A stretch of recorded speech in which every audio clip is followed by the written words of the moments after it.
Potrošnik ima v svojih rokah veliko moč vplivanja, saj s tem, ko se odloča, kaj bo kupoval, odloča tudi o tistem, kar naj bi se pojavljalo na prodajnih policah. Potrošnik se mora odločiti, ali bo polnil proračune tujih držav ter zagotavljal obstoj tujih delovnih mest in podeželja, ali pa obstoj in razcvet slovenskega podeželja, odpiranje novih slovenskih delovnih mest in večji proračun svoje države. Ko se ponudniki hrane povežejo, si na trgu zagotovijo boljšo pogajalsko pozicijo. Cilj je večja povezanost kmetov oziroma ponudnikov hrane pri ponudbi in pogajanju za doseganje boljših cen. Trgovec bo tako lahko domačim potrošnikom zagotavljal kakovostno ponudbo domače hrane, pridelovalcem pa z dogovorjenim odkupom določenih količin pridelka po konkurenčnih cenah omogočal večjo varnost. Stopnja samooskrbe Slovenije je na repu Evrope, po nekaterih ocenah v nekaterih živilskih sektorjih samo nekaj več kot 30%. Hrana postaja strateška dobrina, zato postajata prehranska varnost in pridelava hrane strateški vprašanji.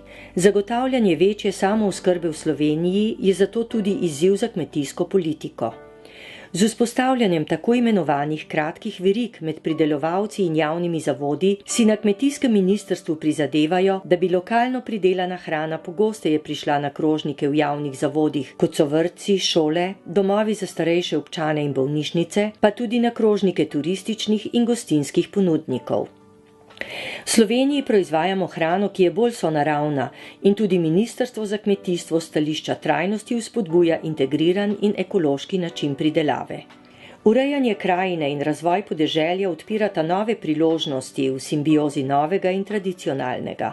Odpirata možnosti za zelena delovna mesta za inovativne, podjetne in izobražene posameznike, ki bodo v ta prostor znali umestiti svoje razvojne načrte.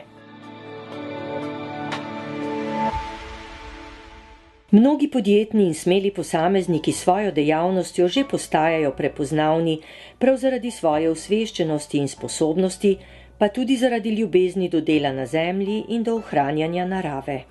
V sklopu promocije lokalne hrane je Ministrstvo za kmetijstvo in okolje pod okriljem ministra magistra Dejana Židana v sodelovanju s slovenskimi predelovalci in predelovalci hrane organiziralo dogodke, na katerih take kmetije odpirajo svoja vrata.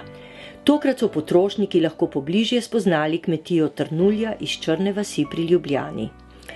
Lastnika Urška Kunc in Miha Pupis sta predstavila svojo dejavnost, ki zajema ekološko pridelavo in predelavo doma pridelanih rastlin, živinorejo, pa tudi gostinsko dejavnost in nočitvene zmogljivosti. Poglejmo, kaj sta povedala. Lokalno pridelana hrana ima veliko prednosti, ker se ni treba spraševati, kje je bila, v kakšnem skladišču, a je bila na pravi temperaturi, a ni bila, a je zdrava, a ni zdrava. Povrh vsega tukaj je možnost, da si vsak pride pogledati in vidi, da je res zraslo na polju, na Ljubljanskem barju in da potem v tisto, kar je v flaški, da je to, recimo, ko gre za olje, da je to res to, kar potrošnik pričakuje, da bo dobil, da ni tukaj nekih zavajanj in da ni potem vprašanj, ja, kaj pa je to sploh eko, a ni to samo na papirju. Seveda se takih dogodkov, kot so dnevi odprtih vrat na slovenskih kmetijah, ki jih podpira Ministrstvo za kmetijstvo in okolje, vedno udeležijo tudi strokovnjaki in podporniki projekta promocije lokalne hrane in samooskrbe. Kako lahko v Sloveniji prideš do tega dovoljenja oziroma certifikata, da prideluješ recimo na kmetiji ekološko hrano?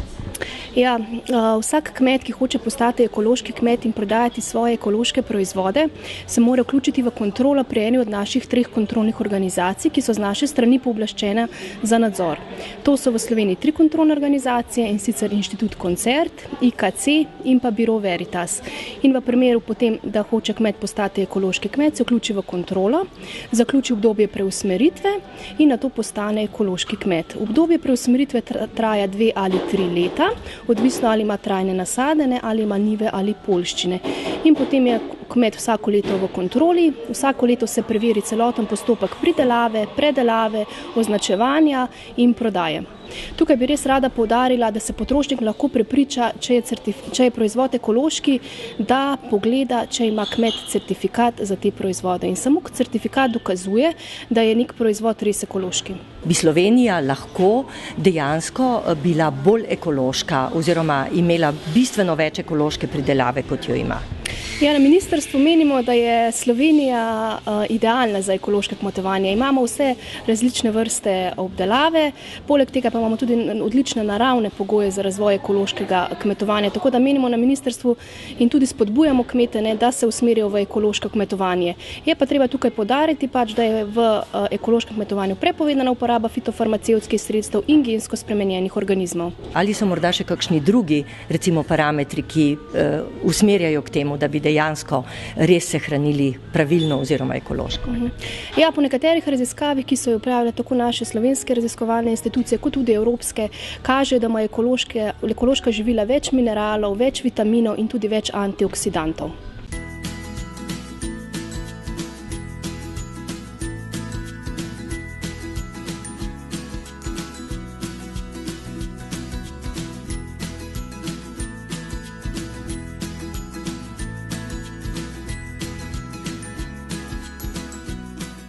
Poglejte, vi ste nosilci te promocije zdrave pridelave hrane v Sloveniji. Ja, če vas lahko popravim, v letu 2012 je bil sprejet zakon o promociji, ki je nekako podlaga za izvajanje vseh vrst promocijskih aktivnosti, ki bi nagovarjal slovenskega potrošnika, da bi začel posegati po čim višjem deležu domače prehrane, to se pravi domačih kmetijskih in pa živilskih proizvodov.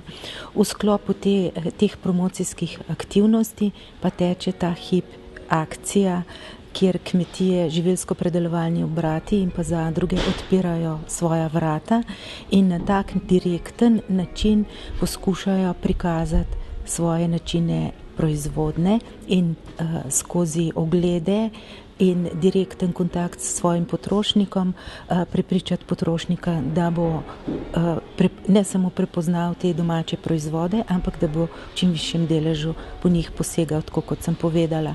V nadaljevanju pa bomo promocijske akcije predvsem usmerili v izobraževanje in pa informiranje potrošnika o vseh načinih pridelave, o označbah kmetijskih in pa živilskih proizvodov, ki jih vidimo na trgovinskih policah, o deklaracijah, to se pravi o vseh tistih elementih, ki jih mora potrošnik poznati, zato da se bo pravilno odločal za svoje nakupe. Povedati moram tudi to, da je po vseh raziskavah, ki smo jih predhodno izvedli, slovenski potrošnik še vedno zaupa slovenski pridelovalni in pa predelovalni industriji in da v relativno visokem deležu posega po domačih proizvodih. Jasno pa je, da bi želeli delež teh proizvodov še povečati.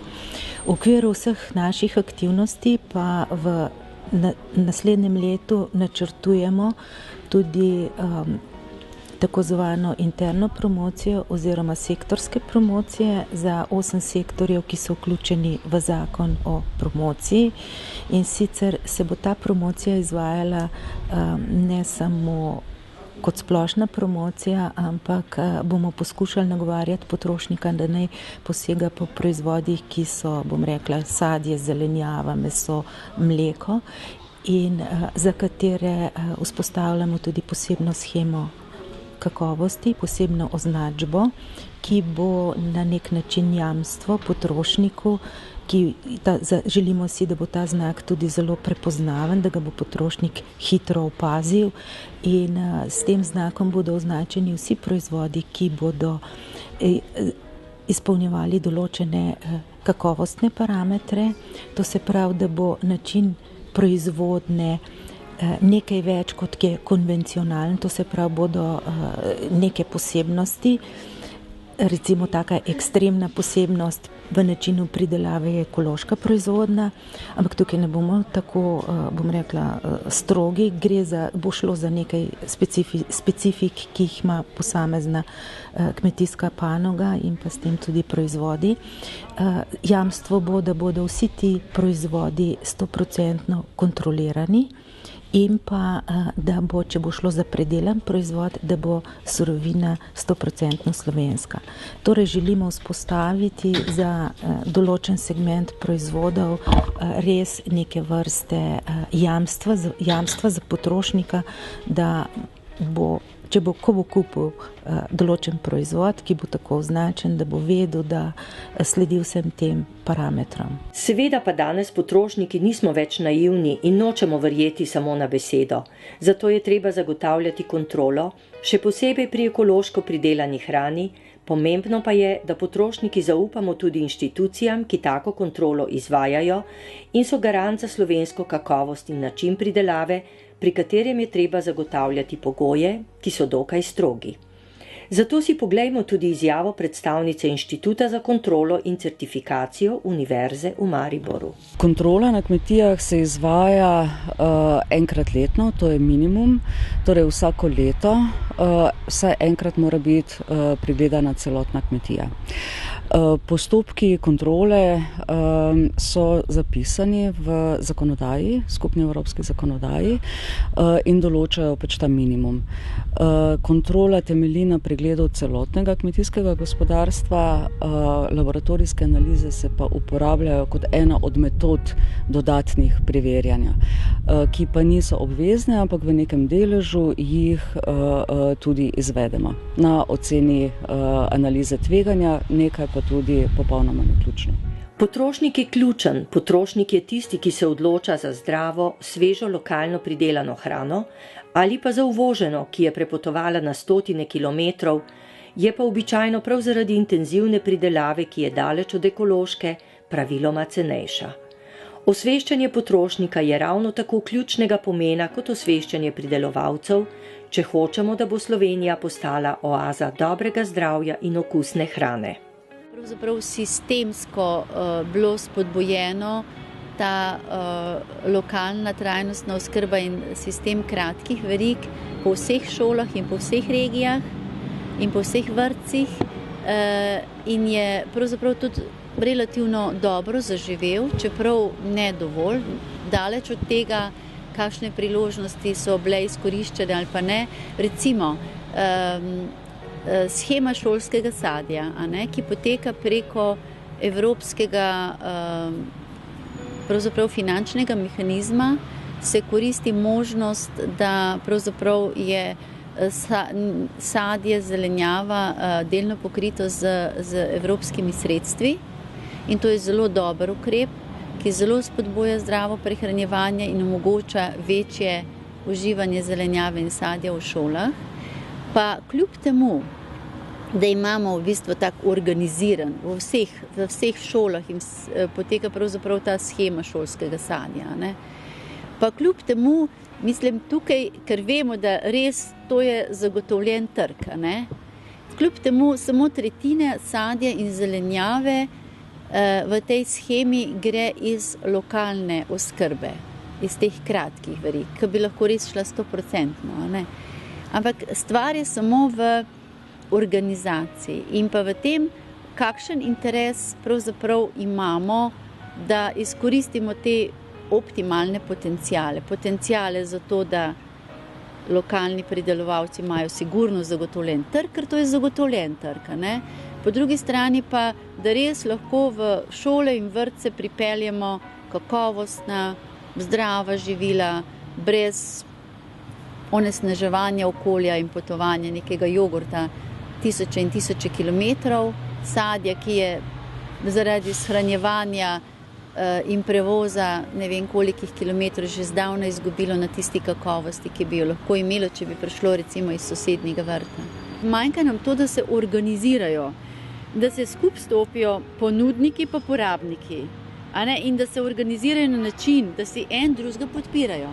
eni naročajo, drugi se pa zorganizirajo tudi v neke platforme, da zagotavljajo kritično količino, kritično maso, skratka, da tisto, kar rabijo, se skupaj zorganizirajo in da to ponudijo. Ne? In to je seveda potem v korist zdravi prehrani oziroma bolj zdravemu prehranjevanju, kakovostni prehrani oziroma kakovostnim živilom in pa tudi lokalni ekonomiji, lokalnemu razvoju, ker to je bo pomembno. Ne? Mi želimo, da se podeželje razvija, da se ohranja podeželje, da kmetje ne životarijo, ampak da se pravi se poišče razvojne možnosti tudi v kmetijstvu. Ne? Jaz mislim, da takih možnosti za lokalno trajnostno oskrbo, za kratke verige in za zdravo prehranjevanje, kot pri nas, nimajo nikjer v Evropi. Samo to je treba zdaj uresničiti, ne? Pa spraviti prakso.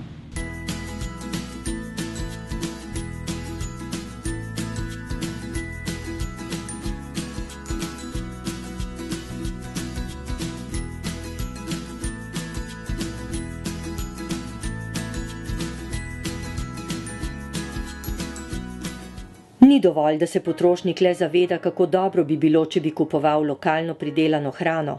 Potrebno je tudi vzpostaviti neposredno povezavo med tistimi, ki iščejo in tistimi, ki ponujajo. V našem primeru dobro, okusno, z vitamini in minerali bogato, hranilno, v Sloveniji pridelano hrano. To povezavo pa najdete na spletni strani www.lokalna-kakovost.si, kjer se proizvajalci lahko registrirate, potrošniki pa povprašamo za tistim pridelkom, ki ga potrebujemo. Tako bo vsa slovenska hrana končno dosegljiva na enem pravem mestu, kamor sodi, na spletni strani Ministrstva za kmetijstvo in okolje.